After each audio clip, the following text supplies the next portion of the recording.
هي مصر بشكل عام والقطاع العقاري بشكل خاص هيستفيدوا ايه من انضمام مصر لمجموعه البريكس؟ البريكس هو كيان اقتصادي بيتكون من 5 دول، ومن يناير 2024 هيتم ضم 6 دول كمان من ضمنهم مصر بعضويه دائمه في البريكس. وكده تبقى مجموعه البريكس بتستحوذ على 37% من الاقتصاد العالمي، وكمان تلت صادرات البترول في العالم، و50% من سكان الارض، وكمان 3 من اهم شرايين التجاره العالميه والملاحه البحريه على مستوى العالم. والهدف من المجموعه ان هي بتعمل كيان اقتصادي جديد مستقل تماما عن الدولار، وده عن طريق اصدار عمله موحده للتبادل التجاري بين الاعضاء مدعومه بالذهب، وده طبعا على عكس الدولار المدعوم بالديون من سنه 1971. Secretary Connolly to suspend temporarily the convertibility of the dollar into gold or other reserve assets.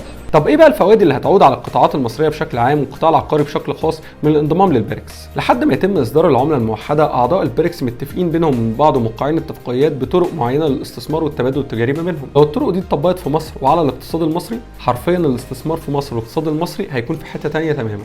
زي مثلا انهم متفقين على ان التبادل التجاري بين الدول الاعضاء هيكون بالعملات المحليه، يعني اي دوله من دول الاعضاء عايزه تشتري حاجه من مصر هتدفع بالجنيه، وده طبعا هيزود قيمه الجنيه عالميا مقابل الدولار والعملات الاجنبيه. واتفقوا كمان ان لو في دوله منهم عندها عجز في الموازنه او مشكله اقتصاديه، باقي الاعضاء لازم يساعدوها لحد ما المشكله تتحل. وبكده مصر هتبدا تاخد قروض جديده من مجموعه البريكس بناء على استكمال المشروعات القوميه وزياده عددهم كمان زي العاصمه الاداريه والعلمين والقطار السريع وغيرهم. وكمان كده هيتوفر لك مصدر جديد للسلع الاساسيه والاستراتيجيه.